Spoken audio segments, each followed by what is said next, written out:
Welcome to Palimpsest, Layers of Discovery. This is our third live, I believe, if I'm not mistaken. And welcome. I'd like to do a quick introduction of the group, and then we'll get right with it because we only have 30 minutes, and that 30 minutes flies by.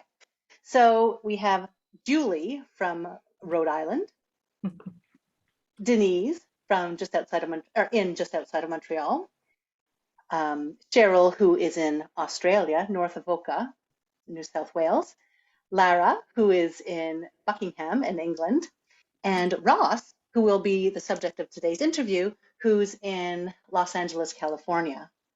So for all of those of you who weren't able to make it last week, if you'd like to know a little bit more about us, I encourage you to go to either www.internationalartalliance.org and look at last week's video where we gave an introduction of everyone, or to YouTube and search internationalartalliance.org. So without further ado, we'll get back into Ross's interview. Ross, wondering if you would be so kind as to just give us a quick sort of, if you can, quick synopsis of what you mentioned last week. We ended with Lara's question, which was basically what is your sort of what guiding light, or what is your guiding light when you decide to create one of your pieces? Stephanie. Lara, guiding light. That's so beautiful. It's something like that, right? Yeah. Well, so just very briefly, what I'm doing is I'm taking a Hebrew word chai, and it's these two letters, and I'm creating responses to ideas about life and ideas about the divine and ideas about what life can be, and sometimes it is, sometimes it's heavy, and sometimes it's joyous. And in so doing, I have a kind of a physical and a mental process that I go through where I will, do a lettering of the word. Like you can see right here, there's the two letters, and I created an outline, and then I will go and color it. And then I've often got a couple of different ways that I will go about it. So to kind of speak to Lara's question, sometimes I'm thinking about a friend of mine that passed away, and I'll create something that talks about their family, and they're usually the hardest ones to do. And I'll start with a drawing, and then I'll probably redraw it like 100 times, and that's why you don't see very much coming out of my studio, because I'm very rarely satisfied with what I've done. But there's a certain level that I'm looking for. There's a certain feeling that I'm looking for, and if I feel it, then I expect other people will feel it too. Now, like for instance, this one here started as truly a thumbnail. It was the drawing was about as like an inch high, and I captured something in that I then decided, well, I'll brush it out, and then I scanned it. Okay, that's like too material. What we're really talking about is, so where was I in a more spiritual, emotional, artistic kind of sense? Well, what this one seemed to be talking to me about is the different lines that comprise the letter form could come out of the letter form as loops, and therefore describe something about, life is not just a one-way trip, or I think President Obama had said something like, we've got our ups and we've got our downs. It's like we go through stuff as we're going through life. But at the same time, I also included sparks, like little geometrics of sparks that I was able to blur and make things happen digitally. They're just like little shapes, and for me it also spoke about love and heart and romance, and maybe that's sort of where I finally ended up, because at the bottom here, where it's coming out of a white space, like out of nothingness, and in the Bible, in Genesis, as it's written, that God created out of chaos and void. And that's really, in a sense, what we all create from. We create from our own storminess and our own craziness and our own, wishing and hoping and finding. We'll find the alignment, that truth that we can set with, that we can go along with, and then keep moving and keep moving. So at the bottom of that piece also, because I was able to, I was doing this thing with the outlines of the lines, that it also seemed to talk about DNA. So there's like sort of a little bit of a reference to a double helix at the bottom of it. Yeah. Oh, that's deep. That's very deep. Yeah. To go in the total opposite end. So then there are these other ones that I'm doing, and I've got a new collection I'm working on, which are completely cartoon-like, and the Chai is presented as a character, like these two little, I thought I had one here, two little characters. I'm sorry, I'm not fully prepared for that. Well, this one kind of is like that, but this kind of came out of a different place. But there's something kind of character-like about them.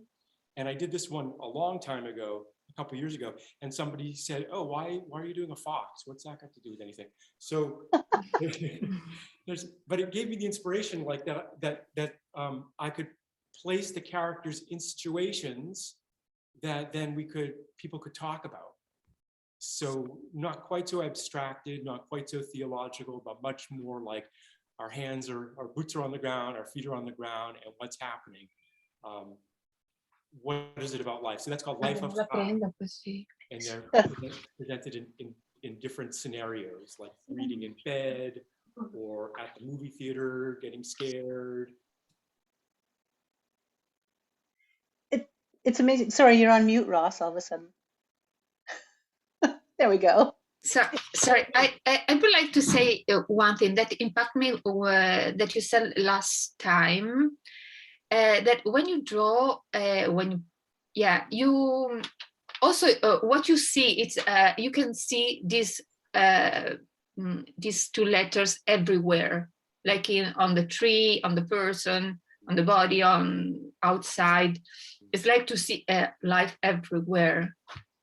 And I also, like the other, I found where I get lost in your explanation, because I enter with my mind, and I think that you have inside you so much that it's a really very. It gives me a lot when I hear you to talk about your art. Oh, thank you. Thank you, Laura. Well, I think that we all do that, don't we? Like, Laura, from what I know of your work, you're very interested and concerned with the dichotomy of things and the harmony of things, and how the light plays against the dark, and I bet you see that everywhere too. It's coming out of this like really deep intention that you're leaning into to create something that's transcendent from your ego, right? Like we might paint or draw something that's, just strictly this kind of product thing, but we go through a transformation while we're doing it, which I think is one of the reasons why we were all drawn together so, like, I don't know, tightly, but so in such simpatico comradeship to create our Palimpsest project, that we're really interested in the transformations that we go through when we make something. And certainly in our practices, I know that we've all gone through a lot of transformation, especially this year. I'm like so dying to hear from Julie and Cheryl too, because they've been creating like a lot of new work that I've been seeing, and like I can't even imagine how you got there, and I'm dying to find out. But I guess people have to tune in for your interviews pretty soon. That's right. This is all about you, Ross. Ross, can I ask if it's possible to turn up your volume just slightly? I don't know.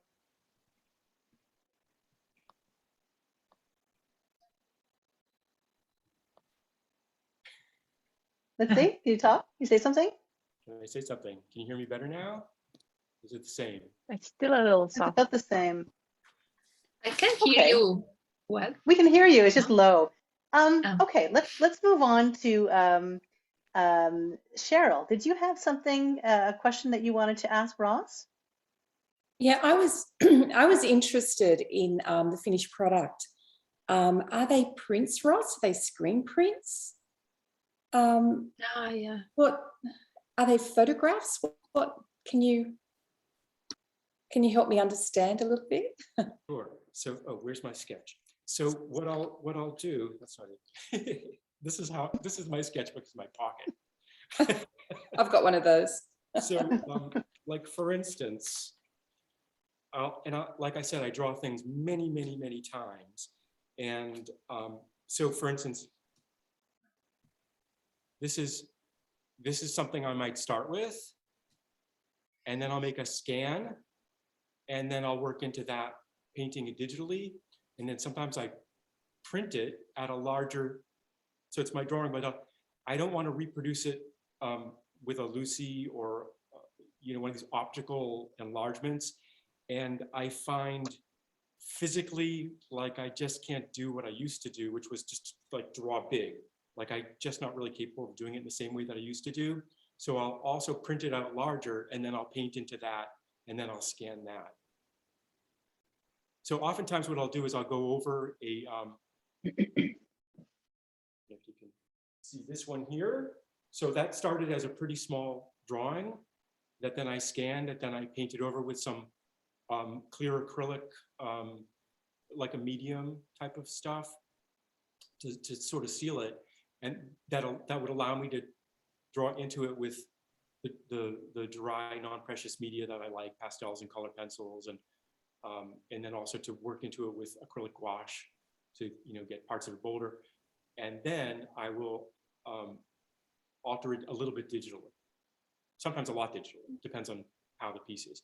So to make the look of a screen print, because I'm not screen printing, and that's using all kinds of emulsions and stuff, way too complicated for me. Denise does amazing stuff with her emulsions, and sometimes she'll say, wow, that was really a bear, right? Like, it's a it can be very, very challenging to do that.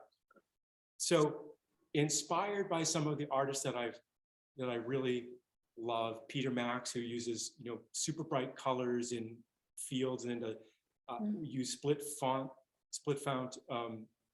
gradations, would inspire the background. Or somebody from the 70s, and I guess was Sonoma, David Lance Goins, used to do the posters for Chez Panisse, and they had a certain kind of colorway to them,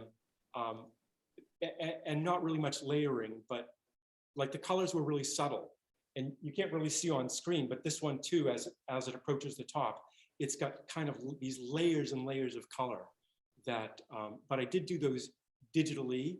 And so also what I do is I decide what kind of color I want, and I'll mix the color, and then I'll use those as a little palette.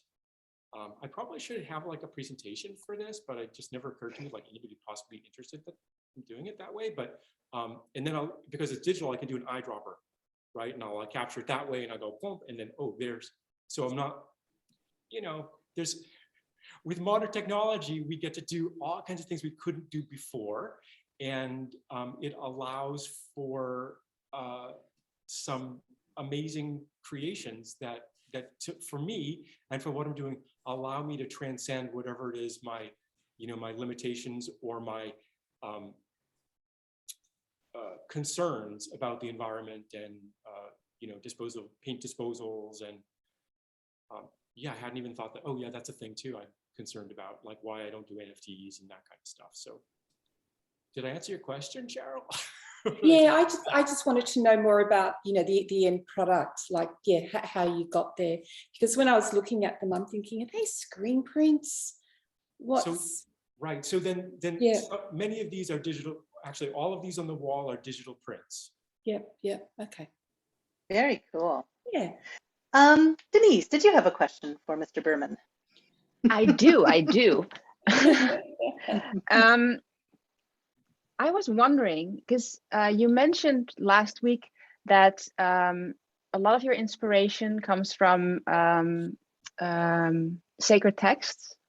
So I wonder, when you are looking for ideas, just now you mentioned you sometimes think of people, but from what I understood before, you said that a lot of your inspiration also comes from those religious texts. So I'm wondering, when you start a painting, do you like go to a specific text and read that to find your inspiration, or is it something that grows naturally, or do you listen to like these texts while you are working? How does that work for you?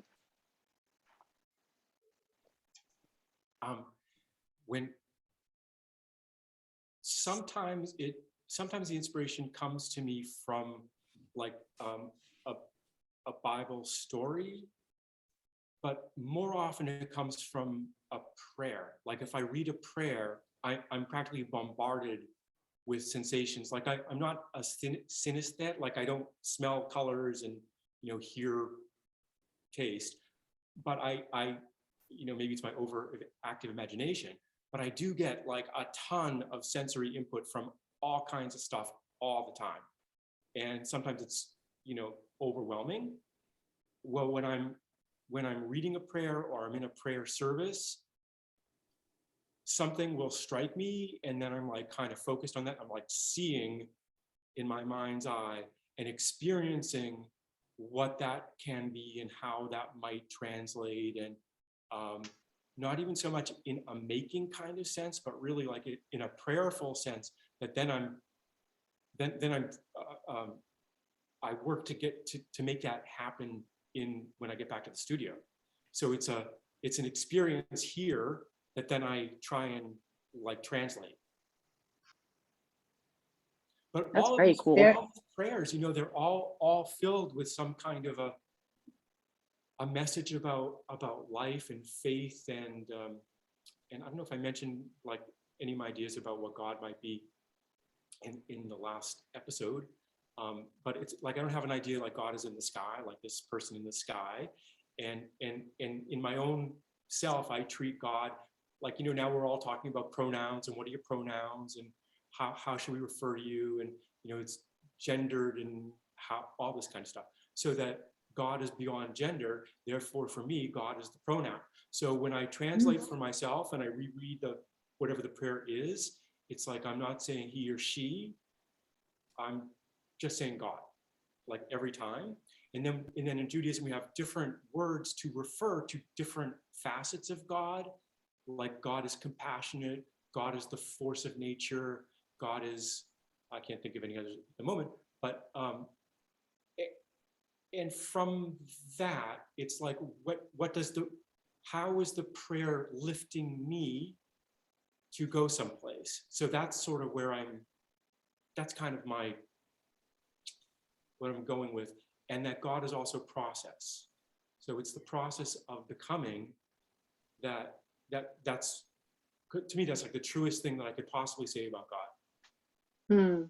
Like it's the blueprint that's unfolding, or not that God is the blueprint, but since I guess if God is everything, then God would also be the blueprint. But I don't mean to get too theological, but that there's an aspect to, especially concerning using this word that I so often start with and then elaborate on,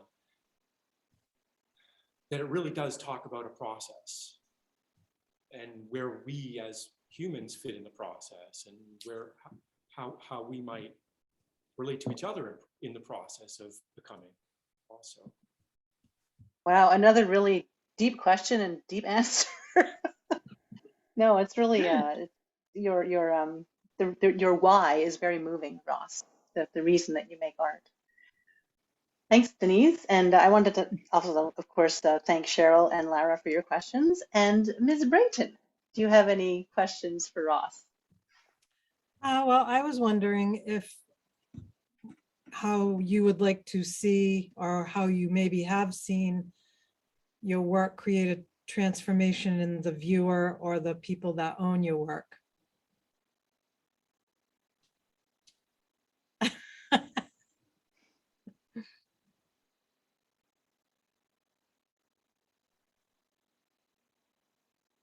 Sorry if I stumped you. Are you speaking, Ross? I'm not sure if you're speaking. I'm not. It's a great question. Oh, okay. I really had to stop and think. The transformation that I like to see. Okay, well, part of it is, so there are a couple of symbols that people might use to focus attention. And I thought I had one and I don't. So like one of them is, you've probably seen, is the Hamza. It's a hand, and it's, you know, usually like an outlined, abstracted hand, and it's sometimes placed on an eastern wall. And it's used in many cultures in the Mediterranean. And another one is the eye, which often comes from Turkey, and it's usually in azure blue, and you know, so it's worn around the wrist. So these kinds of amulets are so intriguing to me, but I didn't want to make an amulet that was so static or that used the same vocabulary as all these other amulets had used. I wanted to do something different. And from my interpretation of an amulet is, if you focus your attention on it, you'll feel something that's going to give you something, and it has to do with, you know, the evil eye is about averting the evil eye, and the Hamza is about protection of the home. So in the case of what I'm doing, the lift that I'm hoping to inspire for people to lean into, it would be different for each piece. And like this one right here is called First Cause High. And I'm interested if somebody would feel how I feel when they encounter it, which is like, today is a new day, and it's a day unlike any other, and you have sovereignty with your day. And like, because that's what I get when I look at that. And I hate to admit it, but I spend a lot of time looking at that one because it really moves me, and the colors are so bright, and I just love those colors. And then there's other stuff that I put in, like a lot of lines, and I printed it on wood because the lines are related to the wood. So I'm hoping that there's like a tactile experience and then a physical experience. Like the idea that it would feel like a silk screen, but you can't really tell if it's a silk screen. Like there's a kind of a mystery to the material, but then the mystery to the where you might go. And like I'm trying to convey, that's out of that particular, the particular idea within each piece. Wow. Yeah, very nice. Yeah. Okay, I have a question for you, Ross. Okay. I wrote it down last week, and now I can't find where I wrote it down, but there's a piece of yours that involves a chai with, actually the chai is the root of the tree, and the tree is obviously above ground. It's sort of, I think the high part and the tree and the trunk are in black and white, if I'm not mistaken. Mm-hmm. And I'm wondering if you can tell me what the story behind that painting is. That's called High Rises. Okay, so and the sketch for that was about the size of a postage stamp, and it had a ton of information in it. Like when I finally finished it wasn't really value study, that was really outlining kind of stuff. So my sense was, because I did that, I don't know if it was last year or the year before, that it's from the earth that we're growing, that in a sense gives us life. And at the same time, we're all stardust, so we come from above. And so in the background of that, there are these tiny little flecks of verdure that are like kind of falling, but you can't, with like little like squiggles and stuff like that. I call them Milton Glaser bits. And you can't really, you have to, get kind of close to see them. But so there was this dynamic tension for me between, like, the roots are underneath saying hi, but then what's happening above is an indistinguishable force. Like I couldn't say that was life, but it's all part of the picture. So I guess it's kind of like a Tai Chi sort of thing, right? Like the energy is going up and down simultaneously in a cycle. Wow. That is very cool. That's very cool. And that's called Klai Rises. I'm wondering, Ross, since we have 5 minutes left, are you comfortable with giving us a little tour of what's behind you there? Okay. I don't know how I'll try and make it little.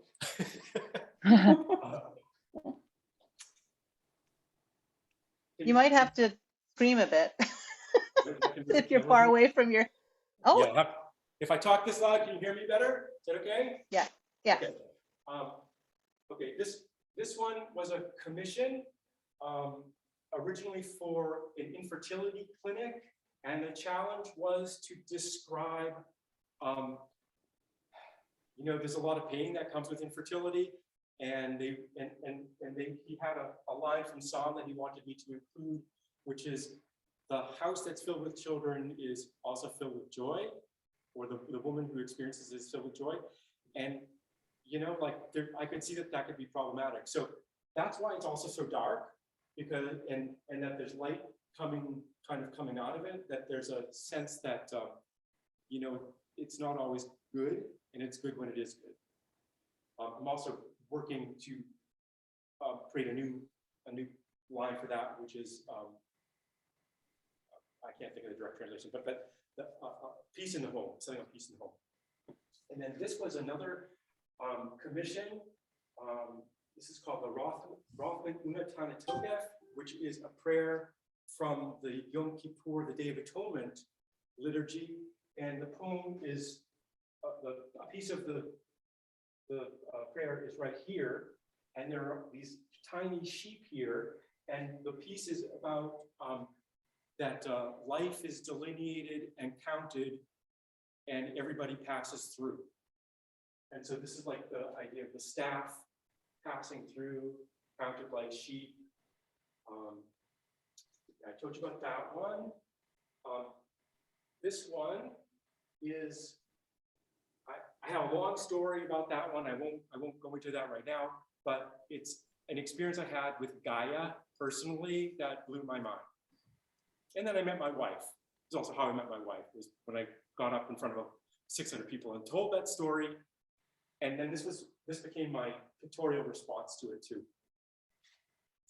Wow. Wow. Yeah. Thank you for asking. That was kind of fun. That's I never great. talked about myself like this. This is great. I love it. You know, Ross, I was able to catch your live the other day. Was it 2 days ago, right? The day before yesterday, I think it was. Something I can't remember. Something like that. Anyway, yeah, I really liked hearing you talk about all your pieces. I thought they're really interesting and really deep. There's a lot of depth to your work and a lot of meaning. And yeah, the more you speak about them, the more admiration I have for them. So thank you for that. Yeah, thank you very much. Well, we're pretty much at the end of our half hour, and I just want to thank Ross very much for putting yourself in the hot seat today, letting us ask you all these questions, letting you bare your soul to us and to the world. And thanks, of course, to all of you for watching, and to Julie, Denise, Lara, and Cheryl. We're going to be back next week, same time, same place. Hope to see you there. Thank you. Thank you.